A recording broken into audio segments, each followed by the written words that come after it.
Tú estás por escuchar este podcast. Mientras tanto, tu competencia ya está tomando decisiones con inteligencia artificial, ejecutándolas en la nube y blindándolas con ciberseguridad. La diferencia entre solo escuchar y disrumpir está en una sola decisión. Kio, made to disrupt. Infraestructura y tecnología en www.kio.tech. Bienvenidos a Tecnófagos, devoradores de tecnología. Hoy hablaremos de tecnología que vuelve a lo natural, porque vamos a hablar de tecnología que está emulando patrones y cosas que ocurren en la naturaleza, y también un poquito al revés. Ya verán de qué les estamos hablando. Y además, como siempre, pues estaremos hablando de las novedades en el mundo del AI, las telenovelas que están ocurriendo entre los grandes dueños de los grandes capitales, en fin, todo lo que tiene que ver con el mundo de la tecnología. Hoy hablaremos de una legión robot. Vamos a hablar de un nuevo compañero, porque sí, de pronto uno puede entrar a la escuela y al lado va a haber alguien que ya no va a ser de raza humana. Vamos a hablar de bioinspiración, les decía, pues un poco de cómo estamos aprendiendo de los patrones de la naturaleza para implementar soluciones extraordinarias en nuestro mundo, y de un aliado que tenemos en las profundidades para encontrar cosas inesperadas y perdidas desde hace mucho tiempo. Así que de todo eso, como en botica, va a haber en este episodio de hoy en Tecnófagos, devoradores de tecnología, que arranca ahora. Kio presenta el podcast de Tecnófagos. Una mesa de alta especialidad servida para ti en 3 tiempos. Acompaña a Ricardo Massa y Bernardo González, 2 especialistas en masticar información tecnológica para ti. Prepárate para devorar junto a los tecnófagos todas las noticias de las innovaciones del momento. Bien, pues ya lo escucharon. De muchísimo material que hay por discutir el día de hoy, mucho que platicar, mucho de eso lo dictan ustedes cuando nos hacen favor de interactuar con nosotros. ¿Y quiénes somos nosotros? Pues bueno, a ver, un gran equipo de gente que incluye al señor Mario Terrés en la producción, a Dianita Álvarez, que ya no le voy a decir nada de sus vacaciones porque ya vi que está enojada conmigo porque nunca me saluda, entonces ya me voy a abstener de hacer algún comentario sobre su relajada vida social y laboral, debería decir yo. Ana Yansin Romero, que nos ayuda con estos guiones, y los que ponemos la voz y un poquito de la curiosidad y un poco otro tanto de los comentarios, pues somos 2 servidores de ustedes. Uno de ellos soy yo, Ricardo Massa, y el otro está aquí ya listo y conectado con su computadora, con su micrófono y sobre todo con sus grandes y amplios conocimientos de tecnología, que muy amablemente comparte con nosotros semana a semana. Él es Bernie González. ¿Cómo estás, mi querido Bernardo? Bien, muy bien, Rick. Muy contento de estar una semana más aquí platicando contigo y compartiendo pues todas estas notas, y lo que está pasando es fascinante, ¿no? Sí. Esta industria de la tecnología en general, pero más la inteligencia artificial, y como lo acabas de decir, estas telenovelas, ¿no? La semana pasada, seguramente todo mundo ya sabe, han puesto muchas notas ahí en el grupo de Telegram, ¿sí?, con respecto al lanzamiento de ChatGPT 5, que estaba muy esperado. Por ser un número entero, ya sabes, el software así se maneja. Uh-huh. Normalmente cuando cambia de número la parte entera, es que viene un cambio importante. Sí. Y así parecía con la presentación y todo estaba muy bien, hasta que las personas lo empezamos a utilizar y pues empezó a tener problemas que yo lo resumiría ya casi a una semana de su lanzamiento, que tenía que ver con un nuevo enfoque que le puso OpenAI a través de un enrutador. Okay. Lo que hacía en algo que creo que es positivo, tratar de simplificar esa larga y confusa lista de modelos.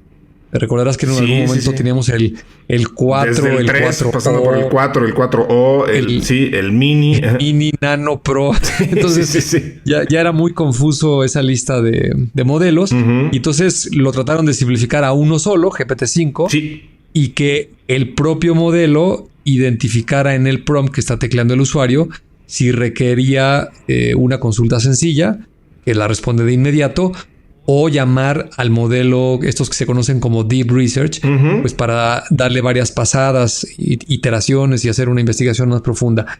Pero al parecer tuvo el efecto contrario. Sí, gente que preguntaba cosas sencillas tardaba mucho tiempo, y luego en las que eran un poco más sofisticadas, pues parecía que tenían menos capacidad, no respondía tan bien. Salió Sam Altman a decir que efectivamente esto no estaba funcionando. Resumió 2 problemas. El famoso enrutador no funciona del todo bien. Sí. Y también tuvieron un problema de saturación porque hicieron el rollout que siempre hacen de manera de olas, que van poco a poco liberando usuarios.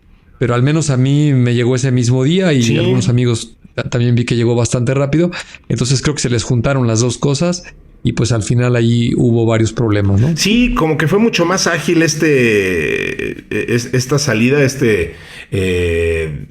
despliegue del GPT-5 que, por ejemplo, el del modo agente, ¿no? Que comentábamos hace un par de semanas. Ese fue como que más por olas. Hubo algunos usuarios, incluyendo a tu servidor, que nos tardamos mucho más en recibirlo. Pero sí, efectivamente, o sea, como que estuvo muy confuso. Mucha gente pide que regrese el modelo 4, ¿no? O sea, que sigas teniendo la opción de trabajar con el modelo 4 en vista de lo que pasó con el 5. Además de que, pues, efectivamente, aunque ya se simplificó, como bien nos explicas esta lista, pues sigues teniendo ya la posibilidad de trabajar con el famoso modo agente, que bueno, pues poquito a poquito le vamos perdiendo el miedo y entendiendo qué sí puede hacer y qué no puede hacer.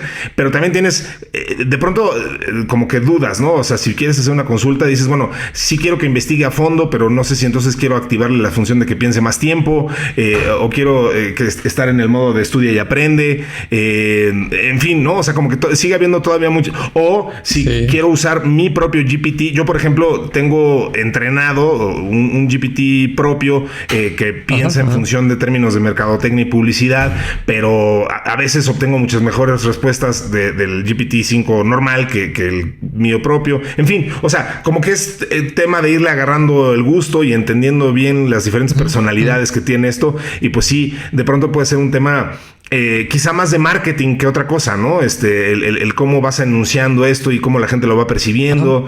Te equivocas luego con estos errores técnicos como lo que nos describes y pues vas para atrás. Entonces, hijo, es complicado. No es fácil ser Sam Altman, digámoslo. No, y es algo que ha sucedido muchas veces en la historia de la tecnología, al menos con la computación electrónica. Sí. Digamos que las versiones de software y de hardware pues van probando en el mercado, a veces lo sueltan en algunas regiones y luego lo van afinando las propias compañías. Y también lo que acabas de decir, las personas le vamos entendiendo y entre el gusto, las preferencias y lo que cada quien necesita, pues también hay un proceso ahí de elegir y afinar. El problema que veo ahora es que esto sucede demasiado rápido. Por ejemplo, hoy en la mañana me enteré que Grok, esta modelo y chat que tiene la compañía xAI, la de Elon Musk, acaba de abrir el modelo 4, que estaba restringido solo para los usuarios de paga, un poco como para competir con esta salida de ChatGPT 5. Correcto. También mencionan por ahí que el modelo de generar video Imagine, yo digo, obviamente no lo he utilizado, me parece que está restringido uno solo para los usuarios de paga. Lo acaban de abrir para cualquier usuario con una cuenta gratuita, pero tienes que estar solo en Estados Unidos. Y las cosas que se ve que produce, pues se ven de buena calidad. Lo que sí he estado jugando es con este avatar. Sí. No lo había visto en el iPhone. No sé si tú ya tuviste oportunidad. Sí. Hay 2 muñequitas. Bueno, una muñequita como tipo manga que se llama Annie y un animalito, también como caricatura, que se llama Rudy. Hay una versión buena y uno malo. Y pues está simpático que al usar la interfaz de voz para hacer consultas, ahora tienes un personaje animado muy limitado, el cómo se mueve y lo que hace, pero tal vez es una probadita de lo que seguramente van a ser los dispositivos en combinación con estos modelos hacia las interfaces de un futuro cercano, creo yo. Sin duda. Es que, digo, lo decimos muy seguido, pero no perdamos de perspectiva de que de verdad estamos viendo este momento histórico en ciernes, ¿no? O sea, nos tocó literalmente verlo nacer. Apenas estamos viendo los primeros impactos. Todavía no queda muy claro hacia dónde se va a dirigir la revolución. Hemos escuchado y comentado aquí opiniones bien interesantes de gente muy enterada del asunto, pasando por Kai-Fu Lee y Demis Hassabis, el propio Mark Zuckerberg, difiriendo mucho de cómo va a ser y cómo se va a implementar la inteligencia artificial general, si la vamos a reconocer cuando la tengamos, si va a llegar de un solo jalón. Eso lo decía el otro día Eric Schmidt, el que fue el CEO de Google muchos años, presidente y ultra compadre de los fundadores de Google.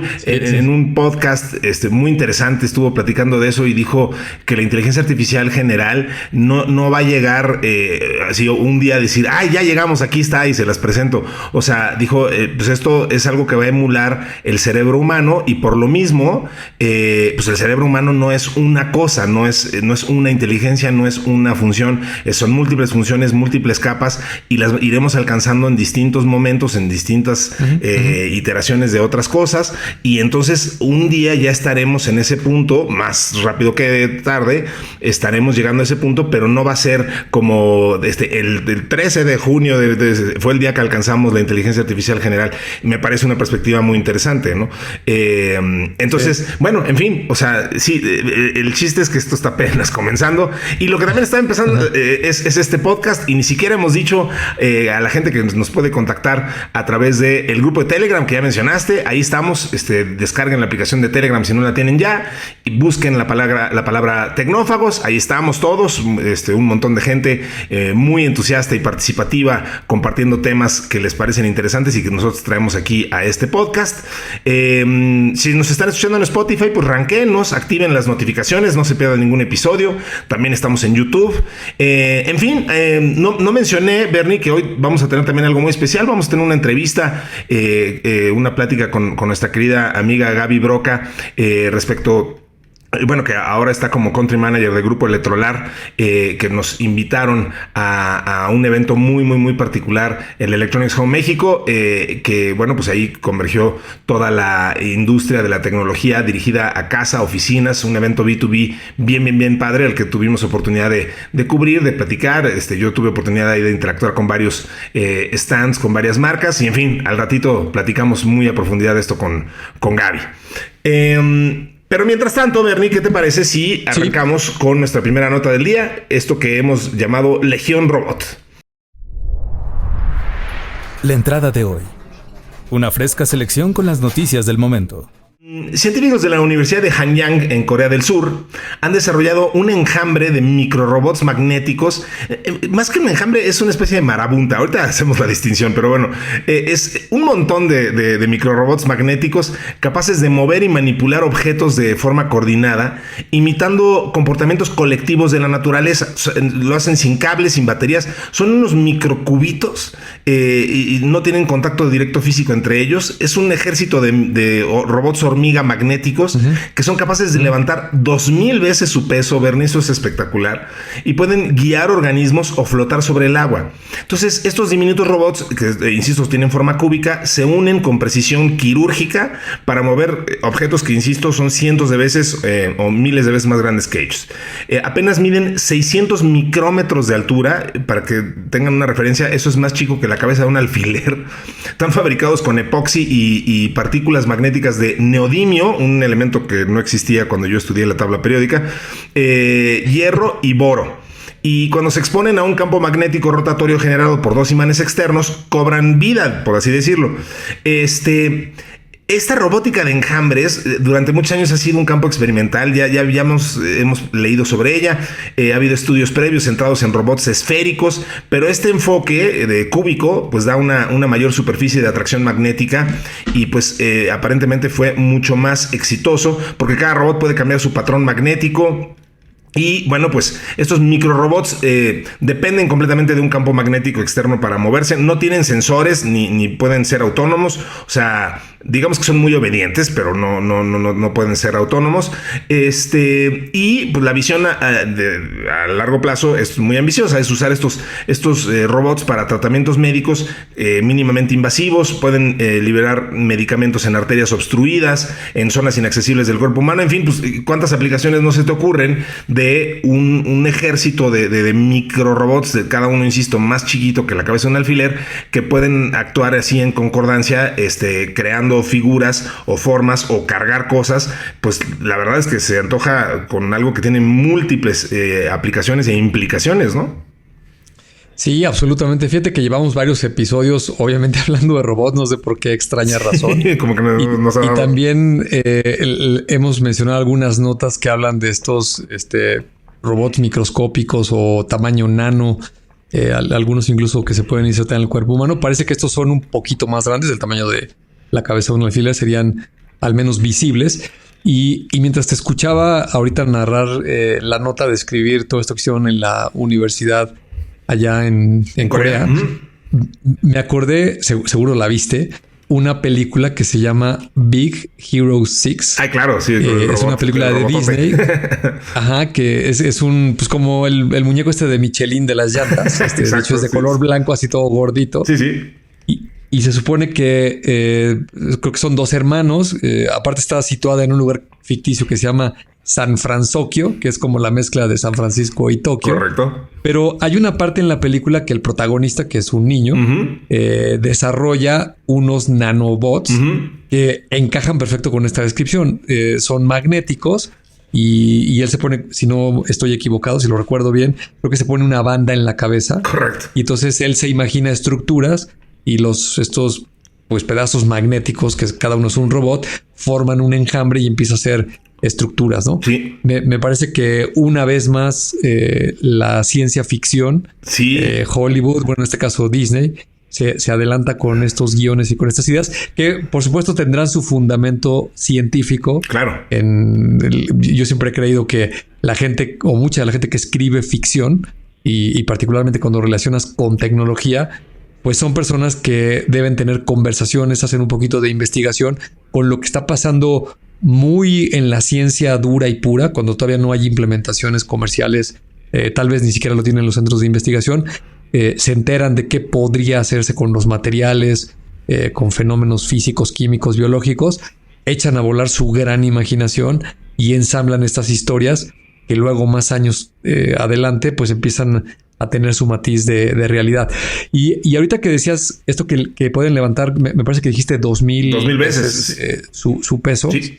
No sé si fue Neil deGrasse o alguno de estos científicos más o menos de ese perfil que lo vi ahí en alguna red social. Sí. Que me llamó mucho la analogía que hacía porque estaba explicando que el campo magnético de la Tierra o en general del universo, sí. Hablando de la ley de la física tradicional y los campos gravitacionales, todas estas cuestiones. Y lo que estaba explicando es que la fuerza magnética es mucho más grande que la fuerza de gravedad, ¿no? Y dice, lo que pasa es que tenemos una muy mala influencia en el planeta Tierra, pues porque, claro, nos han enseñado en la escuela que el sistema solar está en equilibrio y tiene estos cuerpos esféricos por la gran fuerza de atracción que tienen estos enormes cuerpos como la Tierra, el Sol, la Luna, los demás planetas, claro, y que giran. Dice, pero hay un experimento muy sencillo que tú puedes hacer, que es poner un clip de metal en una mesa. Sí. Dice, el clip está sujeto a la fuerza de la gravedad. O sea, la fuerza de la gravedad lo está atrayendo hacia el centro de la Tierra, hacia el centro de la Tierra, hacia la mesa. Eso lo tiene quieto ahí, igual que a todos nosotros. Pero si le pones un pequeño imán, vas a romper la fuerza de la gravedad. Correcto. Y la fuerza del el imán va a ser mucho más potente, ¿no? Me acordé ahorita y lo quería compartir. Es padrísimo. Y bueno, no me queda más que decir que todas estas cosas fascinantes, siempre me quedo con la sensación de que estamos en el meritito principio de algo y que lo que se va a poder desarrollar encima de toda esta tecnología, estos materiales, estas plataformas, pues va a ser algo que si lo pudiéramos ver ahorita sería como mágico, ¿no? Como seguramente le sucedería a las personas de hace algunas décadas si pudieran ver un smartphone o las conexiones Wi-Fi. Totalmente. O todas estas cuestiones, ¿no? Totalmente. Me encanta lo que acabas de explicar porque sí, justo, pues aparentemente sí, la fuerza de la gravedad es de las fuerzas más débiles dentro de las fuerzas elementales, ¿no? O sea, la energía nuclear fuerte, la energía nuclear débil, etcétera. Aparentemente la gravedad es la más débil de estas fuerzas primarias y por eso la podemos romper y por eso podemos salir del planeta con relativa facilidad, ¿no? Si no, sería imposible. Y además, bueno, ya ahí entras en esos experimentos mentales que nos hacen los físicos como Michio Kaku y Neil deGrasse Tyson y todos estos que dices que son gente maravillosa, que te explica que si la gravedad fuera un poquitito más fuerte, pues entonces no se hubiera podido haber desarrollado la vida porque el planeta se hubiera compactado quién sabe cómo, todas esas cosas.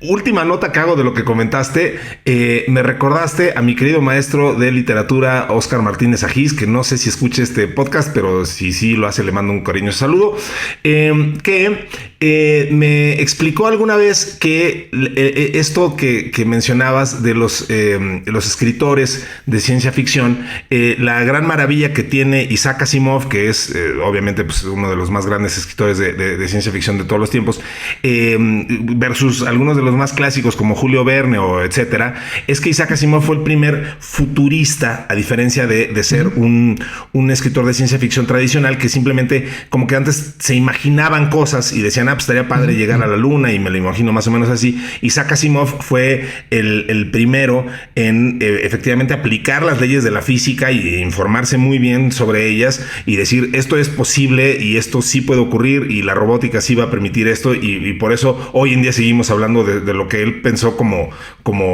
algo futuro, pues lo estamos viendo ocurrir. Fascinante todo esto. Muy bien, pues vamos con lo que sigue. El plato fuerte, cocinado a fuego lento durante la semana. Bueno, y nuestra segunda nota del día de hoy, Bernie, se llama Un nuevo compañero.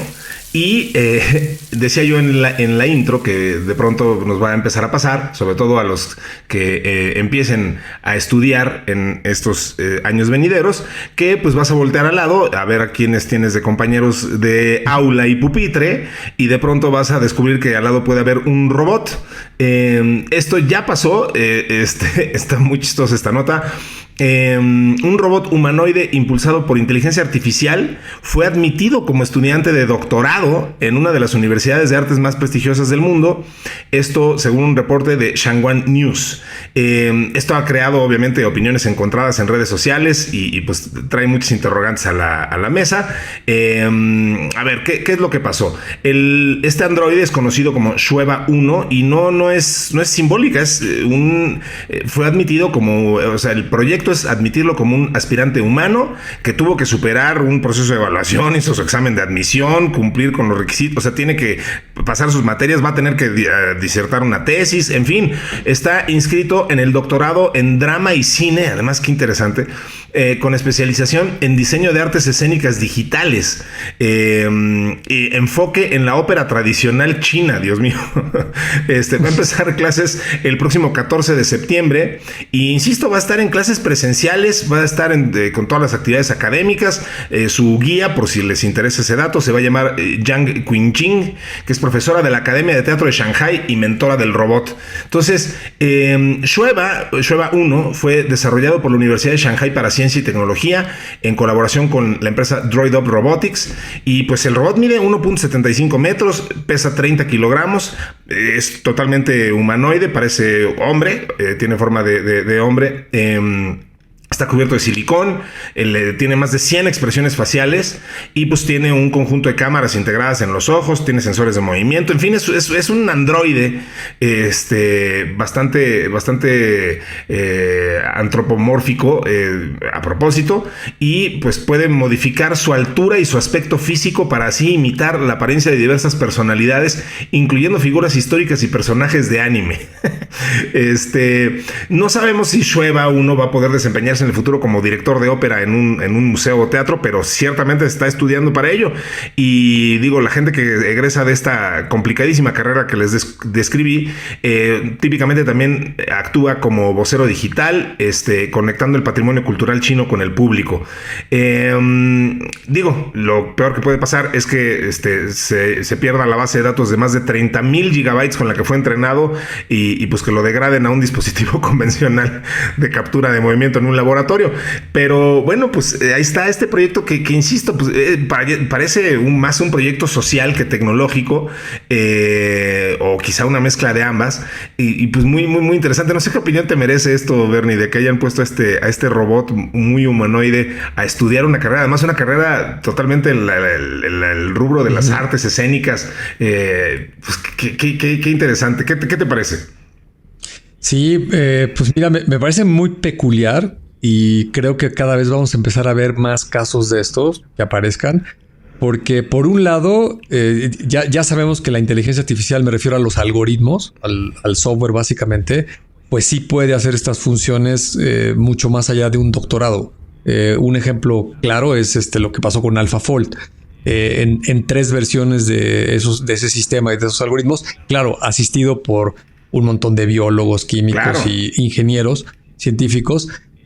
logró una hazaña en la ciencia que era impensable. Poder modelar más de 200 millones de proteínas cuando lo hacían solamente con humanos, pues una sola proteína tardaba varios años. Correcto. Entonces se rompió ese hito.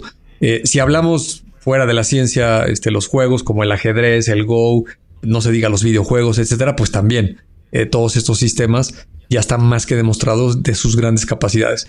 Creo que aquí lo interesante, uno, es que le están dando una forma humanoide en un esqueleto que es una estructura. Uh-huh. Y eso pues le va a poner una variante que no la tienes en los algoritmos y en el software. Porque esta estructura pues habrá que llevarla todos los días a la universidad, tendrá reuniones con las personas, tendrá su propia base de datos y quiero yo pensar que tendrá algún tipo de interacción. Sí. Es decir, no solamente es un algoritmo que le haces preguntas y te contesta, sino que estarán dialogando, tal vez generando ideas o yo qué sé, ¿no? Esa creo que es la intención de por qué darle una forma humana o humanoide, sí, y ponerlo a interactuar con seres humanos. Y ese experimento, hasta donde yo tengo entendido, pues no se ha hecho porque la parte aquí interesante es la interacción con las personas, ¿no? Que este robot, sin lugar a duda, pues sabe miles o cientos de miles de veces más que cualquiera de sus compañeros. Puede responder cualquier cosa. O sea, a ver, dime la obra de teatro de no sé qué, quién la hizo. Pues no solo te va a dar el dato, te puede recrear los diálogos y te la puede recitar y podría hacer miles de cosas en ese ámbito, pero lo que no se ha probado es la interacción. Imagínate que se pongan a discutir. Justo por eso lo califico como un experimento filosófico. Justo por eso lo califico más como un experimento social que tecnológico, ¿no? Porque, pues claro, a ver, o sea, sí, ahorita que lo dijiste, me imaginé a los compañeros haciendo un eye roll gigante cada vez que alguien pregunta esto y el robot diciendo, el maestro preguntando, ¿quién sabe en qué año se estrenó la primera ópera? Y el robotito atrás diciendo, yo, y todos los demás así de, ahí va otra vez este güey. Ahí va otra vez este güey. Exactamente, sí. Entonces seguramente tiene muchos tintes, muchos ángulos de cómo lo puedes analizar y creo que es una gran idea, es un buen experimento y nuevamente volvemos a ver a China encabezando todo este tipo de cuestiones, que por cierto el viernes me parece que estaba preparando esta escaleta. Uh-huh. Cuando leí que se trataba de robots, me puse a buscar en Google y este fin de semana pasado, ¿sí? o todavía se está celebrando la Expo de Robots en Beijing. Entonces le eché una revisada a algunos videos que se han posteado por ahí en algunas redes sociales. ¿Sí? Y me pareció uno muy simpático que al menos yo no lo había visto, que llevaron un ring de box y entonces ahora dos robots se agarran a moquetes y a patadas, traen su careta y sus guantes y ves allá toda la gente alrededor del ring. Y nuevamente, más allá del robot y las capacidades, que obviamente es muy torpe y todavía está en un estado muy temprano, ¿sí? de cómo se puede mover y tirar golpes, pero te deja ver un poquito que es muy probable que hacia adelante en el futuro, pues estos robots van a empezar a tomar roles que estaban totalmente reservados para los seres humanos y estas cuestiones del entretenimiento, de los deportes, de las artes, pues seguramente van a cambiar. Recuerdo que tú y yo en algún episodio hablábamos de coches autónomos deportivos tipo Fórmula 1, que seguramente se van a volver totalmente eléctricos. Sí. Y es muy probable que puedan llegar en algún tipo de competencia deportiva de automovilismo a ser una categoría totalmente autónoma, ¿no? Que de eso se trata. Y la dinámica va a cambiar mucho cuando quitas el factor humano. Sí. Porque hoy en día pues hay un factor de riesgo, ¿no? Al menos en ese tipo de deportes que siempre lo tienen, un accidente, algo no bien calculado. Es más, en las artes marciales, en el box, pues también de repente le pueden dar un golpe a un ser humano que lo pueden lastimar o incluso podría perder la vida, ¿no? No se diga en el automovilismo, todos esos deportes de alto riesgo. A lo mejor aquí se abre una categoría distinta, ¿sí? Que claro, habrá quien diga, oye, no va a ser lo mismo y yo qué sé, pero bueno, así fue la historia de la humanidad, ¿no? Primero las carreras eran a pie, sí. Luego eran montados en un caballo, luego al caballo le pusiste una carreta con ruedas y luego inventaste el motor de combustión interna y ahora vas en un vehículo y pues a lo mejor al rato vas a quitar al ser humano de esa forma física de ese vehículo y el entretenimiento y lo deportivo va a cobrar otro matiz. Me recordaste un beat de Jerry Seinfeld donde decía que para él el epítome de la estupidez humana y lo que más la simbolizaba era la invención del casco. Dice, ¿por qué? Porque estábamos haciendo algunas actividades que hacían que nos partiéramos la cabeza y en lugar de dejar de hacer esas actividades dijimos, no, ¿por qué no inventamos algo que la proteja? ¿No? Es que además tienes mucha razón y yo perfectamente me imagino gente ya muy pronto apostando en peleas de robots. Digo, ya hemos visto algunos prototipos de este tipo de cosas, pero hacer algo profesional y donde sí dos robots agarren a moquetes, como dices, podría ser bien interesante. Claro, por otro lado, el otro día acabo de ver que ya están pasando en la televisión la liga de Power Slap, que no sé si la has visto, que es esta competencia donde dos tipos se dan de cachetadas limpias hasta que uno se desmaya. Entonces, pues, bueno, los humanos seguimos siendo humanos y nos van a gustar este tipo de cosas siempre, pero sí me imagino un avance tecnológico que al menos quite un poquito de ese factor de riesgo. No lo va a reemplazar, ¿no? Exacto. De ninguna manera estoy sugiriendo que se van a acabar, por ejemplo, el automovilismo ya no va a haber de humanos, no. Yo creo que eso va a continuar mucho tiempo, pero tal vez se agregue una categoría como esto. Sí, tal cual. De robots que pelean y tal vez haya apuestas y seguramente tendrá otras variantes. Sin duda que sí. Muy bien, pues vamos a lo que sigue, que se trata de bioinspiración. Vamos. Bioinspiración. Pues a ver, Harvard crea gusanos robots que hablan entre sí, se organizan y pueden avanzar por tierra y agua.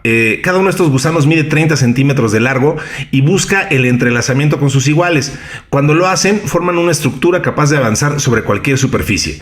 Están inspirados obviamente en el comportamiento de gusanos reales, en este caso los gusanos negros de California, los Lambricus variegatus, y estos dispositivos imitan la capacidad de los anteriores para moverse colectivamente, y es un mecanismo que se basa en una cámara interna de aire que al inflarse hace que el robot se enrosque.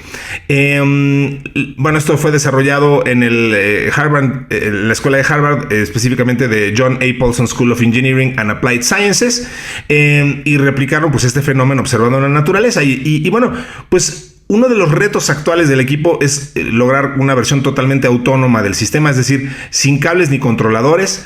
Las futuras versiones de estos robots podrían emplearse para tareas de búsqueda, exploración y rescate en lugares de difícil acceso, como zonas colapsadas o con condiciones extremas.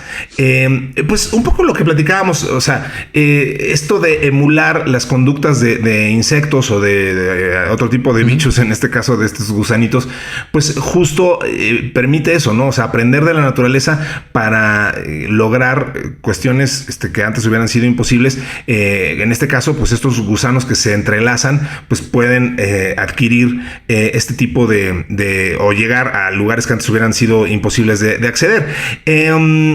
Como complemento de esa nota, Bernie, tenemos otra más en la que, desde 2022, científicos de la Universidad de Rice en Estados Unidos ya habían usado el término necrobot para referirse a la creación de robots biológicos a partir de cuerpos sin vida de animales.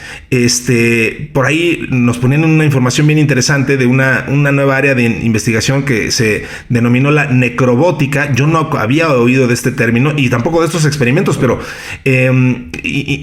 por ejemplo, robots que se apoderaban de los cuerpos de arañas muertas para gobernarlas, ¿no? Entonces, por un lado estamos hablando de una robótica biodegradable y de bajo costo y pues el aprovechamiento de propiedades y mecanismos similares a los generados por la naturaleza, que puede permitir, como decíamos, pues sistemas de ingeniería con capacidades y con ventajas completamente nuevas. Entonces, pues esto es lo que se llama diseño bioinspirado o biomimético, y ahora con inteligencia artificial pues se pueden descubrir nuevos usos de estos materiales bióticos, ¿no?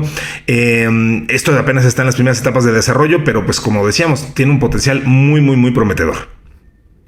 Fíjate que esto de necrobótica, yo tampoco lo había escuchado nunca. Sí, no. Por supuesto que me llamó la atención y me encontré unos videos, los voy a compartir en el grupo de Telegram. Por favor. Están loquísimos. Tampoco sabía yo que particularmente las arañas, los arácnidos, no tienen ligamentos como los tendría un mamífero, sino que tienen un sistema de fluidos con el cual su estructura, digamos, que inyecta un fluido y eso es lo que hace que se muevan las patas y, digamos, el equivalente a sus falanges, ¿no? Las diferentes partes que se expanden o contraen de una pata de una araña. Y entonces, no sé a quién se le ocurrió esto de veras porque es muy extraño.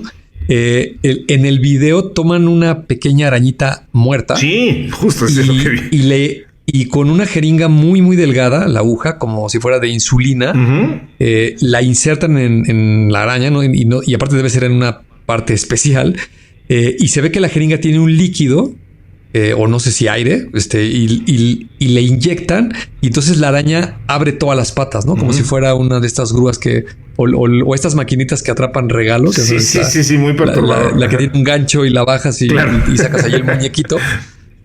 Pero la manera de contraer las patas de la araña o expandirlas se hace con esta jeringa. Es totalmente como una prueba de laboratorio. Y por supuesto, a la escala de una araña, pues es una estructura bastante rígida que tiene la capacidad de igual cargar varias veces su peso. Y entonces objetos pequeñitos que no pesan mucho, pues los puedes manipular con una araña muerta a través de estarle inyectando este fluido que se lo inyectas o se lo retiras. Ajá. Y eso expande y contrae las patas que te hace pensar muchas cosas, ¿no? Porque por un lado toda esta tecnología pues cada vez es más pequeñita, se puede colocar perfectamente en las cavidades, por ejemplo, de un insecto. Habría que darle un tratamiento, quiero yo pensar, nunca me he dedicado a disectar insectos ni mucho menos, pero supongo que algo le tienes que poner para que no se eche a perder y se acabe destruyendo el insecto, lo puedas conservar en buen estado, al menos flexible, y luego si lo combinas con estos elementos y si quieres pensar y ponerle algo de electrónica y un poquito de software, pues igual y de repente en unos años alguien se puede armar un ejército de ex insectos biológicos que ahora literalmente serán unos cyborgs o unos mutantes o no sé cómo llamarles a toda esta faceta, ¿no? Algo muy perturbador. Y luego no quieren que el señor Trump ande quitándole fondos a los laboratorios y a la investigación científica cuando se avientan este tipo de experimentos, caray.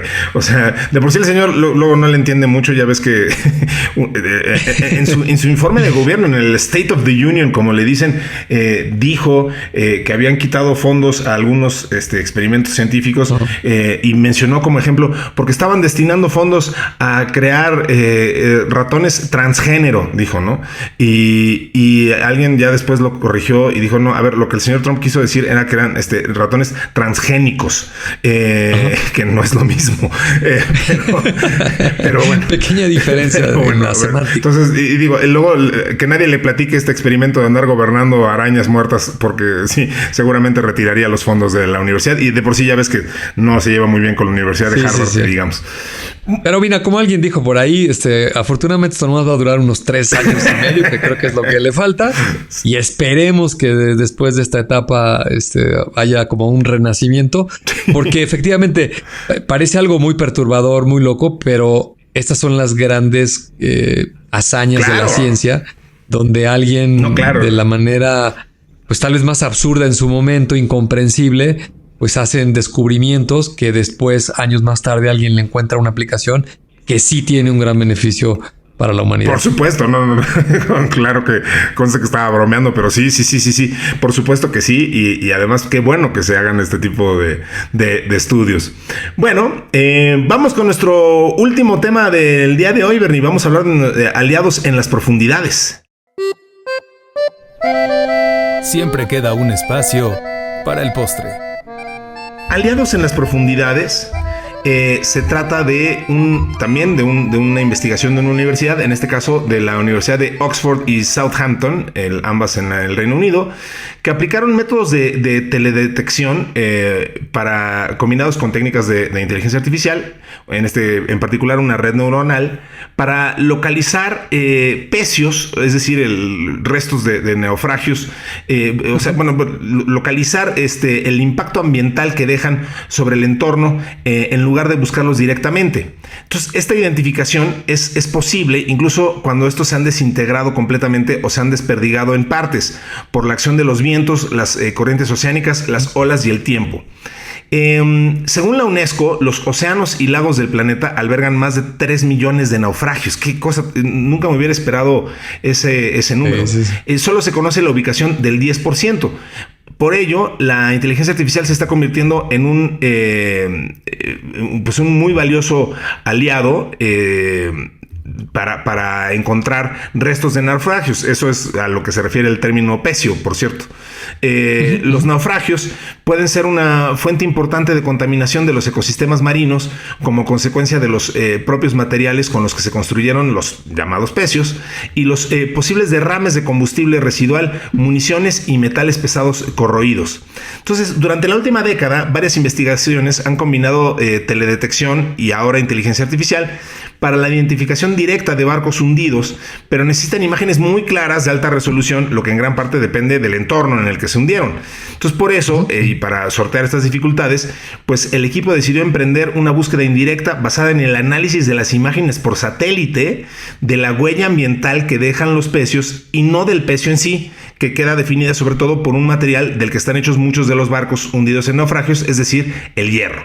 Entonces buscan la huella ambiental que deja el hierro, más allá de buscar el residuo en sí.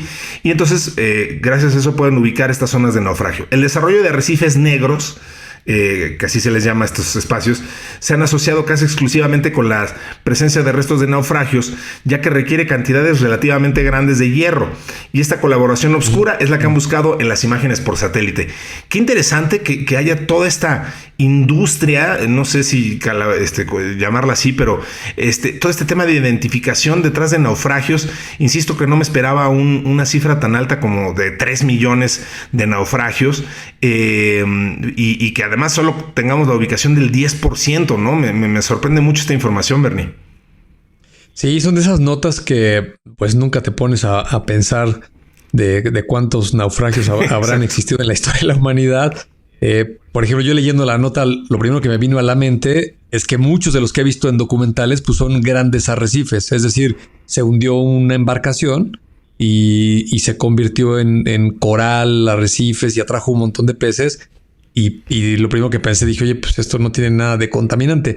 Pero claro, estaba yo pasando por alto las guerras mundiales, por ejemplo, o un sinnúmero de batallas que ha habido en alta mar, sobre todo en los últimos siglos, donde ya tienes una mezcla de pues un montón de metales, además del hierro, tienes pólvora, combustibles, y no se diga la Primera y la Segunda Guerra Mundial del siglo pasado, donde ya tienes mucho armamento que está hecho seguramente con materiales altamente tóxicos, que pues muchos de estos naufragios pues tal vez estaban cargados de bombas y de vete tú a saber qué, que están ahí como una bomba de tiempo en el fondo del océano.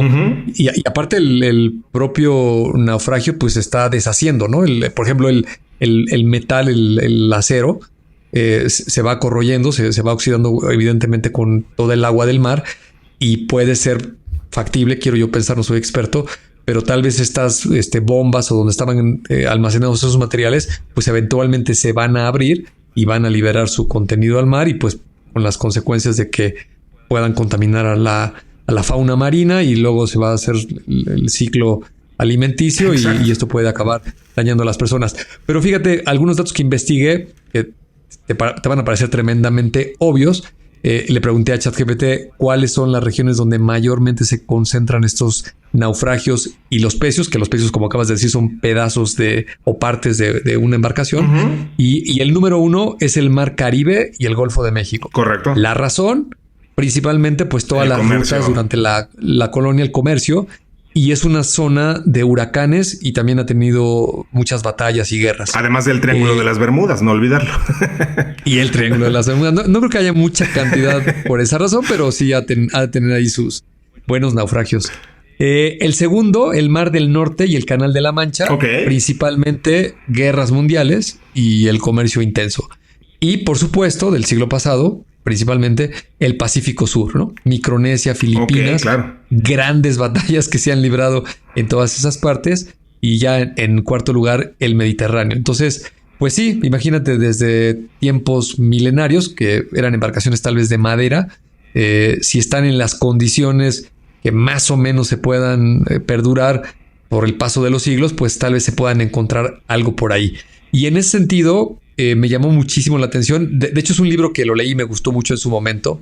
No estoy seguro del título, pero habla de la embarcación de nombre Endurance, y el capitán de esta embarcación es el capitán Shackleton, que es el inglés que organizó la expedición británica para descubrir la Antártida, ¿no? Llegar y decir que los británicos eran los primeros en poner su bandera en el Polo Sur.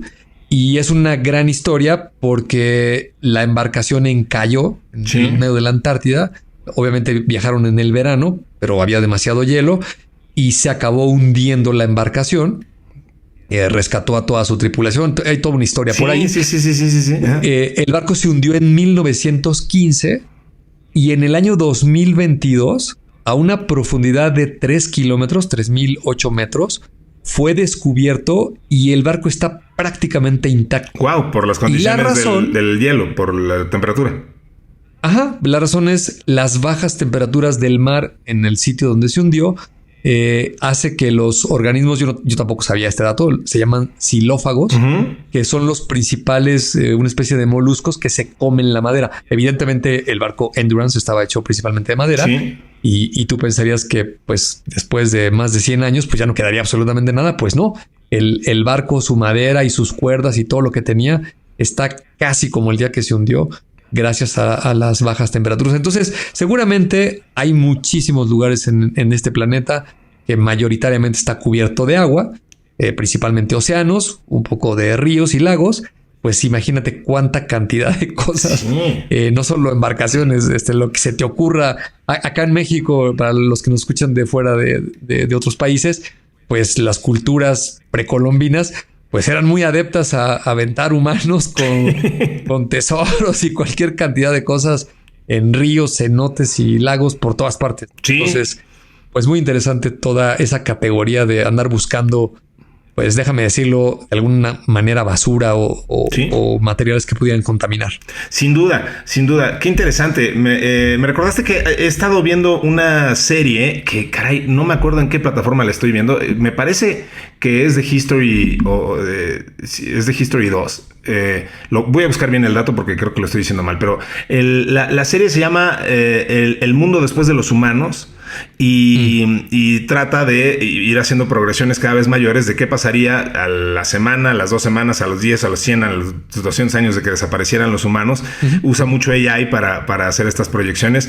Muy interesante. Pero un dato que me llamó mucho la atención es que recuperan un dato real en el que hablan de exactamente lo que estás diciendo. Resulta que hay una playa en España en la que todavía periódicamente llega a caer a la playa un reloj, perdóname, quise decir un teléfono con forma de Garfield, que los que tenemos más de 40 y por ahí, recordaremos que en algún momento de la vida se pusieron de moda los teléfonos para casa, con la forma del gatito Garfield, que lo descolgabas de la espalda y ahí hablabas. Resulta que un contenedor chocó por ahí, naufragó y bueno, pues uno de los contenedores contenía justamente un montonal de estos telefonitos. Traía un inventario. Exacto, de teléfonos y como fueron muy eficientes para flotar porque eran de plástico, pues quedaron ahí a la deriva en algún momento y poco a poco el mar los ha ido expulsando. Los organismos xilófagos no se los comen porque pues están hechos de plástico. Entonces eventualmente un día de repente en la playa todavía te llegas a topar uno que otro por ahí, ¿no? Muchísimos años después del naufragio, que fue en los años 80. Entonces muy interesante que 40 años después sigan botando por ahí teléfonos de Garfield. Cuando era súper cool tener en tu recámara tu propio teléfono fijo con su cable, entre más largo fuera el cable y te pudieras alejar unos 2 metros del aparato, ya te sentías que dominabas el mundo. Teléfono. Eras el más cool de la cuadra, sin duda. Sí. Oye, Bernie, pues hablando de esto, de ser el más cool y tener los mejores artefactos y tener la mejor tecnología en tu casa y en tu oficina, pues tuve oportunidad de platicar esta semana con nuestra querida amiga Gabriela Broca, que como decía yo al principio, es la directora, country manager de Grupo Electrolar y una de las cabezas organizadoras de este evento Electronics Home México, que reunió lo mejor y lo más selecto de la tecnología B2B y bueno, pues la verdad es que fue una plática súper interesante, muy breve y pues si me permites, yo quisiera darme la palabra a mí mismo y mandar a esta entrevista muy breve que tuve con Gaby Broca, para que nos cuente lo que pasó en este evento y qué viene, porque nos dio un par de primicias bastante interesantes de este evento y algunas cosillas más. Entonces, si no dispones otra cosa, vamos con Gaby Broca. Faltaba más que yo no te presente, entonces le mando un caluroso saludo y un abrazo a nuestra querida Gaby Broca y vamos con nuestro compañero Ricardo Maza a esta entrevista. ¿Cómo llegó al radar México para Grupo Electrolar y para Electronics Home México? Bueno, estamos muy contentos, como mencionas. Grupo Electrolar, Grupo Electrolar Connected, es una empresa originada en Brasil y Argentina, en América del Sur. Y bueno, tiene ya más de 20 años haciendo esta feria de tecnología que abarca los electrónicos de consumo, ¿no? Y bueno, fue creciendo. Y bueno, ahora es un referente en la región para tendencias y generar negocios, ¿no? Hoy, bueno, Electronics Home México se coloca hoy como la feria líder B2B, eso es importantísimo, en electrónica y tecnología de consumo en México, orientada a la industria y al comercio del sector.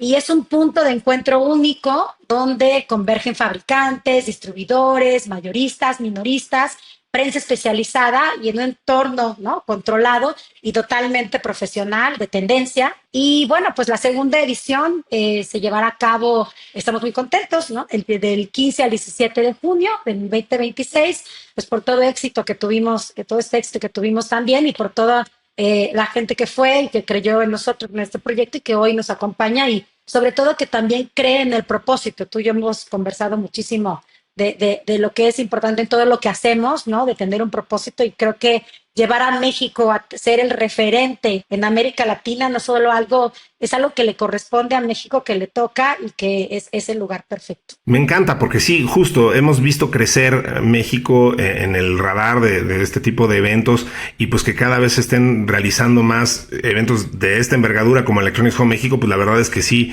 nos da orgullo y nos gusta saber que estamos, insisto, en ese radar. Qué bueno que nos confirmas entonces que sí va a haber una segunda edición ya confirmada. Qué bueno, es una gran primicia tenerla aquí en Tecnófagos. Cuéntame, a ver, me sorprendió mucho, Gaby, tengo que decir que cuando fui al evento no sabía qué esperar, porque la verdad, bien lo dices, es un evento B2B que bueno, pues podía tener como muchas caras diferentes. Me sorprendió mucho, muy agradablemente las marcas que vi ahí. Por ahí, tuve oportunidad de platicar con mucha gente de marcas muy variadas. Encontré a gente de Amazon, de Mercado Libre, en fin. Cuéntame un poquito de quiénes estuvieron ahí y cómo se dio esta sinergia y esta posibilidad de hacer networking para estas empresas que participaron. Pues es que fíjate que por eso es que estamos tan contentos. Este año del 2025, que fue la primera edición y que en paralelo también tenemos otra feria, que por eso es que ahora sí que serán todas estas sinergias de negocio. Tenemos otra feria itinerante que se llama Global Supplier México, que se dedica a lo que es la cadena de suministro. Cuando me preguntas quiénes van y quiénes fueron en este caso, pues bueno, fueron más de 300 expositores, marcas, compradores, distribuidores, comercializadores, pero estuvimos como muy contentos, como dijiste, pues de visitantes, ¿no? O sea, la gente que fue y tuvo el interés de ir a la feria, de ver qué marcas habían, de qué se habló, qué tecnologías, qué paneles, quién fue, quién estuvo, porque eso también se vuelve relevante. Sin duda, pues, claro. Fueron, o sea, estábamos muy felices porque, bueno, aparte de que van grandes cadenas detallistas, van minoristas también, pero bueno, fueron también players importantísimos, visitantes de la feria de e-commerce también, pues, gente de Amazon, de TikTok Shop, de Mercado Libre, de H-E-B, de Liverpool, de Electra, de Sanborns, de Walmart, de Best Buy, de Sterel, de Movo, de Sears, de Woolworth, de La Comer, de Decathlon, de City Club, de Temu, de farmacias, porque abarcamos muchas categorías de productos. O sea, la feria, como te decía, nació con electrónicos de consumo, electrodomésticos, etcétera, y creció. Hoy, tuve la oportunidad de visitar el Electro Show en Brasil, y bueno, Sí. es una fiesta y un deleite. Tú, bueno, ojalá nos puedas acompañar en el 2026 también en Brasil. Es un Oye, encantado. deleite. Muy obrigado. No, Claro que. es un deleite, y es un parque de diversiones para el que le gusta la tecnología y la innovación. Bueno, yo misma estaba probando las maletas, los carry-ons que puedes llevar al aeropuerto como si fuera un scooter, que te llevan por el aeropuerto como si fuera un Eso scooter. está padrísimo. Sí, Los sí, sí, sí, autos sí. nuevos eléctricos. Platiqué con un robot, ¿no? Me saludó y me dio la mano, ¿no? Un sinfín de productos, y eso es lo que hace que la feria esté llena no solo de players importantes, de visitantes relevantes, de líderes de opinión, de industria, influencers y pues directivos de alto calibre, donde pues bueno, van y visitan y van a conocer. Asimismo, como que esto era súper importante cuando tenemos un programa de compradores VIP. Invitábamos y les decíamos que no es lo mismo que cuando van a estas grandes ferias a otros países. Pues a veces va una persona, Sí. 2 personas, pero el hecho de que puedan decir, oigan, pueden venir todos. O sea, pues veíamos la lista de los registros y de las empresas, venían entre 8 y 10 personas. Entonces, Sí. eso es lo que hace la oportunidad tan increíble de que estén aquí en México. Incluso en este momento, ¿no? En el que pues empresas de América Latina también se les dificulta ir a nuestros vecinos a veces, ¿no? Pues el hecho de que lo tengan en México, en su idioma, pues lo hace como que un lugar especial y catalizador de los negocios, ¿no? Sin duda, a ver, es que justo creo que eso es el gran valor que puede tener un evento como Electronics Home México, que yo he tenido oportunidad de ir a muchos eventos así, y sé que los ejecutivos, sobre todo los comerciales y la gente que está metido como en el día a día en el negocio, y muchos de ellos nos escuchan, pues ven este tipo de eventos, sí, claro, con mucho interés, lo que se va a exponer y quiénes van a tener un stand y qué marcas voy a conocer y qué novedades y qué nuevos juguetes y qué puedo comprar. Desde luego, ese es como el punto central. Pero desde luego también es súper importante, como bien mencionas, pues con quién me voy a reunir y mis ejecutivos, con quién se van a encontrar, qué tipo de networking vamos a hacer. Aquí, así es como seleccionas muchas veces pues quiénes van a integrar la comitiva que va a mandar la empresa a la empresa. Lo mencionabas ahorita al evento, lo mencionabas ahorita con el tema de Brasil, por ejemplo. Con quién vas a hacer match, pues creo que le da una gran agilidad, te ahorra mucho tiempo y abre muy buenas posibilidades de negocio. Entonces, pues eso se traduce en crecimiento, en innovación, en rapidez. O sea, creo que es un gran asset del evento de Electronics Home México esto. No, y lo hace eficiente. Como tú decías, todos hemos asistido a ferias durante mucho tiempo y muchos años, ¿no? Siempre hay un interés por conocer nuevas tendencias, etcétera, pero cuando es una feria B2B, específicamente lo que quieres hacer, y si inviertes tú, si eres emprendedor, si invierte tu empresa, tu área, ¿no? Pues lo que quieren es que realmente sea efectiva y que sea una fuente de negocio, de leads, ¿no? De nuevas oportunidades, ¿no? Oye, este nuevo producto, yo tengo una comercializadora y no conocía que existía, no sabía que tenía estas oportunidades, estas variedades, que podía tenerla a estos precios. También vienen con nosotros, no lo mencioné, empresas de servicios. Entonces, estas empresas que también vienen porque hay mucho tema de logística, ¿no? Pues es comercializadores, importadores, ¿no? O sea, marcas que vienen, o sea, el DNA de la feria es hacer estas sinergias de negocio. Entonces es muy importante los que llegan ahí. Como dices, la eficiencia de estas reuniones preagendadas, pues lo hace pues mucho más atractivo, porque dices, bueno, o sea, no es lo mismo que vea yo el directorio y que a ver quién quiero ver y lo contacto y a ver yo, a que ya alguien haga eso por mí, ¿no? O sea, es como se hace un esfuerzo y una curaduría, ¿no? Es precisamente para lograr esas reuniones de negocio lo más efectivas posible, ¿no? ¿Dónde encuentro más información del evento, Gaby? Pueden encontrar, ¿no? Próximamente en nuestra página de electronicshome.mx, ¿no? Sí. Pronto vamos a abrir el registro ya para la feria que tenemos de 15 al 17 de junio y los esperamos.